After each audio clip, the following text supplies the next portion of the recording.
This is one of those little projects that I was just going to put in building shop stuff, but this is a such a neat little setup that I think it deserves its own video in this series.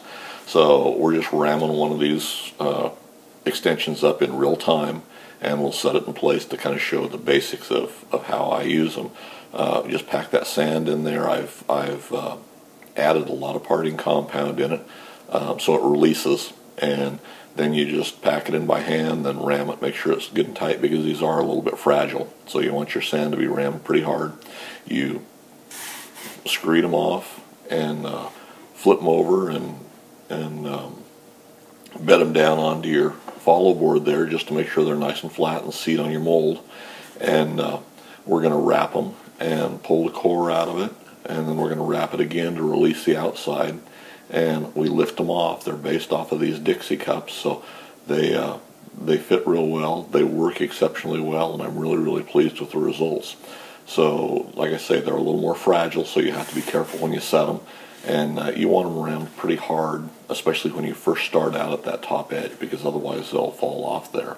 But they make a nice consistent feeder. They give you a pretty good sized pouring basin, so it's a little bit easier to hit your mark there. And I just smooth up the insides here, and we take them over to the molding bench and we'll set them in place. The next thing will be, I'll build a little funnel that sits over the top, that fits around the top of the cup like that, so that I can just sift a little sand down in there, so I'm not using quite as much sand or making quite as much of a mess here when I seal them around the edges. And I think they do need to be sealed, just to make sure you don't get any leakage around there when you pour them. But I think it works exceptionally well. Like I say, they're based around a cheap Dixie cup. They cost me virtually nothing to do them.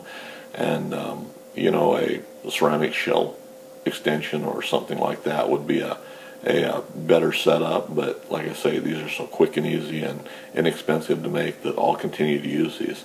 Hopefully you find that a little bit interesting, and as you get a little more advanced and build up your foundry, why it's something you might want to consider using. You know, you may not get the mileage out of them that I do, but for me they work exceptionally well. So any comments or suggestions, leave them in the comment section for me below. And as always, thanks for taking the time to watch.